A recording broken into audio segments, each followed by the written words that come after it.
We begin our report with a vice presidential pick.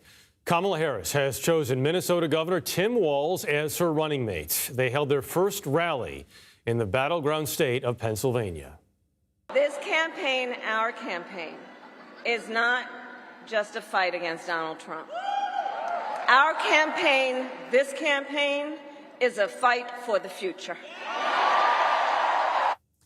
Walz, who leaped past bigger, younger names, is a 60-year-old Army National Guard veteran and former public school teacher, currently in his second term as governor.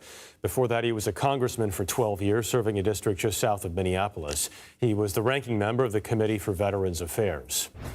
The Republican vice presidential nominee, Ohio Senator J.D. Vance, tried to get ahead of the newly minted Harris-Walz campaign by holding a rally of his own in the same city on the same day.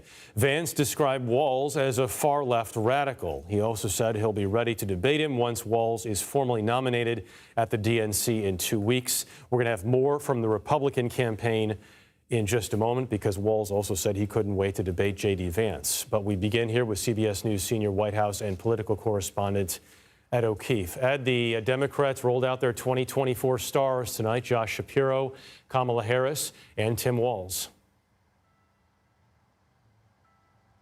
They sure did, Jeff, and as you mentioned, Walz perhaps one of the lesser knowns that were mentioned. We now know that there were a total of 9 individuals vetted to serve as Harris's running mate, and it involved a process that was led by senior campaign officials and resulted in in-person meetings with the 3 finalists, Walz, Shapiro, and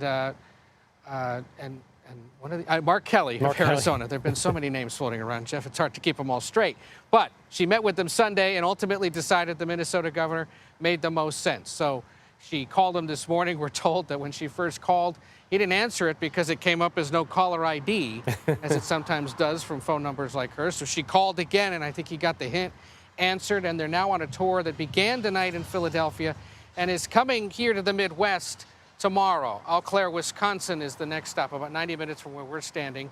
They'll visit western Wisconsin, which is a part of the state where Democrats are probably weakest and need to shore up support. Now that the governor from the neighboring state's involved, perhaps they hope it'll shore things up from there. They'll go to Detroit. They were planning to go to North Carolina and Georgia, but because of the hurricane, they're diverting and just focusing instead on stops in Phoenix and Nevada, and we'll visit the Carolinas and Georgia later on. But what you saw tonight in their first appearance is a pretty good example of where they think this is headed. 2 what Democrats will call happy warriors on the road to try to keep Democrats in charge of the White House and hopefully at least part of Congress, arguing that former President Trump and his running mate will take the country back, try to take away various rights. And if you look at Walz's record, what Harris campaign officials will tell us is there's a lot of similarities in what they've been doing and believe in doing. As a governor, and with a supermajority now in the legislature here in Minnesota, Walz has been able to, for example, enact protections for abortion services, stop conversion therapy for minors, put in place police reforms in the wake of George Floyd's death in 2020 that banned chokeholds and other police tactics that were used before, increase funding for training and ensure there's mental health professionals working alongside police officers. Things that check a lot of boxes. You also heard him say, for example, he's a lifelong hunter and gun owner, but believes in things like universal background checks and making sure that kids can go to school safely. That's all music to Democratic ears. The question will be, can they find swing voters, moderates in either party, who might be willing to vote for him as well? And it's interesting how they've done this compared to Republicans, because, as you know, Donald Trump rolled out J.D. Vance at the RNC. Because of the way Kamala Harris got this nomination now unexpectedly, they do this rollout now, then they have a couple weeks until the DNC to let people know who Tim Walz is. Right. They had to do it by tomorrow based on DNC rules that were concerned about an Ohio state law regarding ballot access that Ohio eventually changed, but Democrats, fearful that Republicans would file lawsuits, wanted to get it done by tomorrow, which is the Ohio state deadline. So she's got her pick. They'll be on the road through Saturday. Next week is preparations for the convention that comes the following week, where they'll all gather in Chicago. And the way the calendar's working, announcement this week of the running mate, have them on the road the next few days, build anticipation for the convention, then the convention.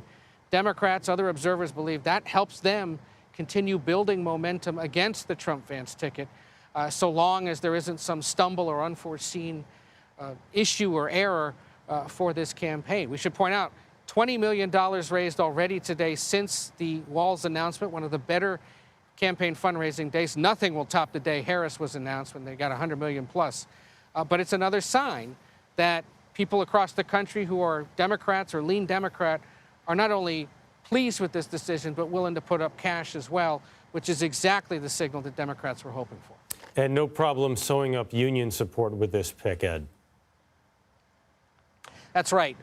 On Sunday, filling in on Face the Nation, the head of UAW, Shawn Fain, told me that he wanted someone like Walz in the mix because he thought that he had a pretty good labor union record. Andy Beshear of Kentucky, who was another finalist, was the other name mentioned. So yes, automatic support from labor unions, not only the auto workers, but the teachers unions, for example, because Walz is a former high school teacher, as you pointed out.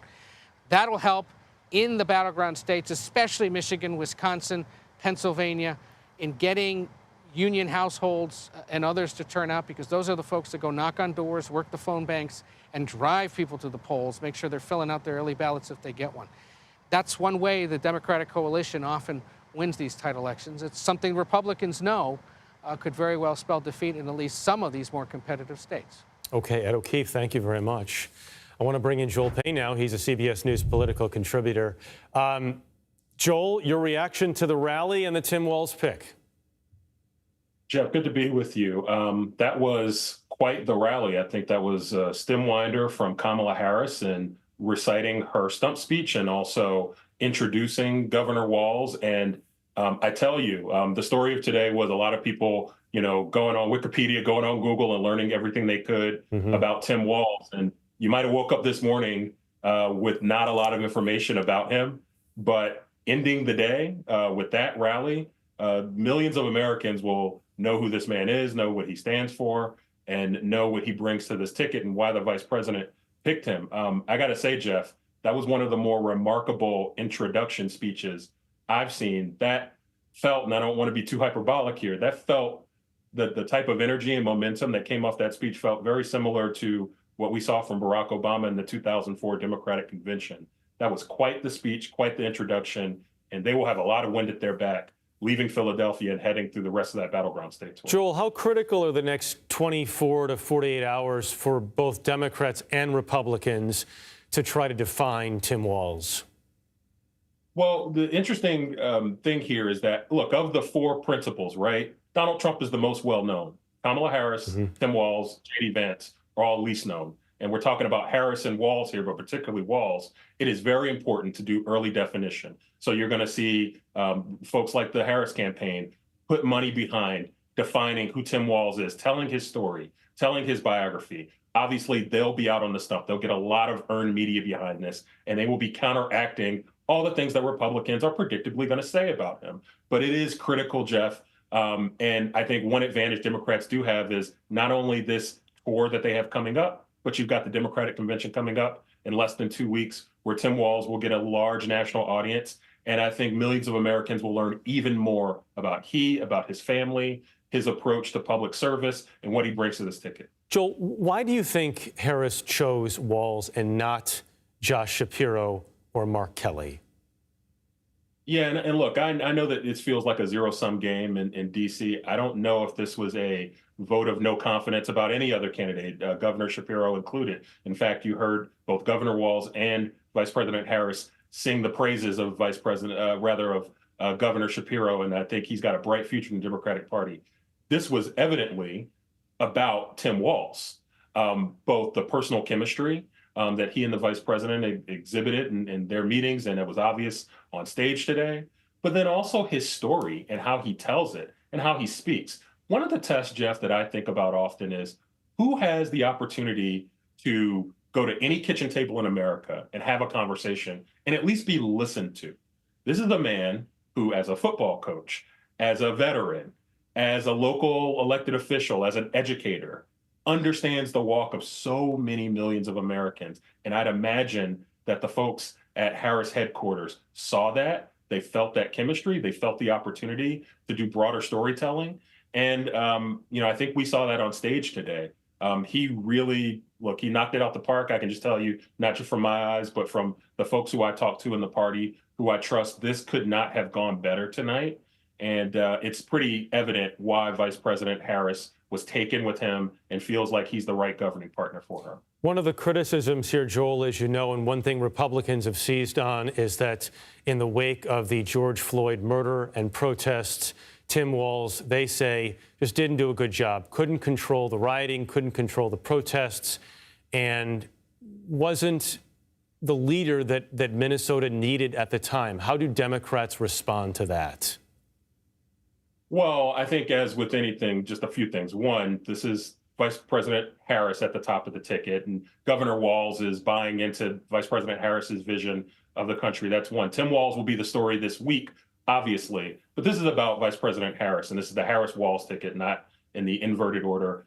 Be that as it may, Republicans may try to brand this some other way. I think specific to the George Floyd protest, I think Governor Walz himself even expressed regret about how some of those days after had gone. But I think two things are interesting. One, they passed very significant legislation to address some of the challenges there in the state. And this happened before he was reelected pretty handily, I might add, in 2022. So evidently, whatever issues that Republicans are highlighting were not material enough to the people of Minnesota to not reelect him and give him a second term. And I'd imagine you're going to hear a lot of that from the vice president's campaign as well. And Joel, quickly, his turn from a bipartisan congressman to a pretty liberal governor in Minnesota, was that changed because of the circumstance, or did the man change? Yeah, that's interesting. You know, I heard the conversation with Nancy a few minutes ago. And, you know, one, I think, as she alluded to, maybe in some of the conversations she's having with the campaign, his charge was different. The work was different. The challenges in front of him were different. But one thing that wasn't different, whether or not he governed as maybe a little bit more of a moderate in Congress and governed as a little bit more of a progressive in Minnesota, his values were the same. And it's very clear that this man believes in a very populist view of the world, and the type of populism, by the way, that Kamala Harris believes in, and I think Democrats feel like is going to be really essential to turning the tide in this election. As the vice president said, and as Tim Walz said, they're the underdogs in this race. But I think that somebody who has his experience and also the broad coalition building experience, right? When you talk about someone who governed differently at different stops, what I hear is somebody who was able to adjust to the challenges, to the charge. And by the way, I'd imagine that Vice President Harris sees a little bit in Tim Walz what Barack Obama saw in Joe Biden some 15, 16 years ago when Joe Biden was chosen as the vice president. Someone who sounds like everyone, who sounds like a lot of people in your community, who has a reasonable opportunity to have a conversation with a broad swath of Americans. And I think that's what the Harris campaign heard. Okay, Joel Payne, thank you very much. For more, let's bring in CBS News campaign reporter Taurean Small from Cincinnati, where he is traveling with the J.D. Vance campaign. Taurean, what is the messaging that J.D. Vance is using today? Jeff, it was clear from the beginning, as soon as J.D. Vance landed in Philadelphia, his primary mission was to define Governor Walz before he had the opportunity to introduce himself on this now national stage. He painted this picture of a far-left politician, a stark contrast from what Walz defined himself during his speech tonight as this moderate who works across the aisle. But what's even more interesting about these attacks that he's lobbed at Walz, he really criticized Harris's pick, and he said he felt bad for Governor Shapiro of Pennsylvania for not being the pick. Ahead of this announcement, he said that he believes that Harris would go with someone separate because of what he called concerns about anti-Semitism within the Democratic Party, really pushing her away from that decision. I pressed him on those comments during a gaggle he held today. Take a listen. Well, it's not what I believe. It's what the Democratic leadership has said. Many people said repeatedly that the reason Kamala Harris was going away from the Josh Shapiro selection is because they were worried about anti-Semitism. They were worried about certain voters. They were worried about some of the leaders and the grassroots activists in their party wouldn't take a Jewish nominee. I think it's despicable. I think it's disgusting. presumably, Jeff, he's talking about Democrats like Congressman Jared Moskowitz of Florida, who also echoed some similar concerns he had. He actually put a tweet out saying that he was concerned that progressives are being anti-Jewish in their rhetoric or their concerns that they've expressed about Governor Shapiro there. But he also echoed this during his rally/press conference today. He said that Kamala Harris has bent a knee to the radical left side of the Democratic Party. He's calling it the Hamas wing of the Democratic Party. So he's ramping up the rhetoric to really define this ticket as far left and too radical, too progressive for moderate voters. So Harris Walz are kicking off this, what they're calling this grand tour of battleground states. How is the Trump campaign countering, and where are they focusing the most? Well, we know that Senator Vance is planning to tail the vice president and the governor on the trail, going to the exact same stops that they're making. So he'll be in Wisconsin and Michigan tomorrow, and it's to be seen whether or not he's going to head to North Carolina, where he had 2 events planned there. But we also know that the former president is headed to Montana to hold a rally this weekend. It's unclear whether or not when it will be the next time they join forces and do a joint rally, but that's certainly something to be expected. One other thing I want to mention, though, is that on the note of these appearances, J.D. Vance is taking a new technique in these rallies. He's also holding press conferences with media in the room. He's doing that because he wants to make the point that Kamala Harris, since she decided to jump in the race as the presidential candidate, has yet to talk to the press. He's pushing the media to press her to do a similar format of an event. Interesting. All right, Taurean Small, thank you, from Cincinnati, following the J.D. Vance campaign.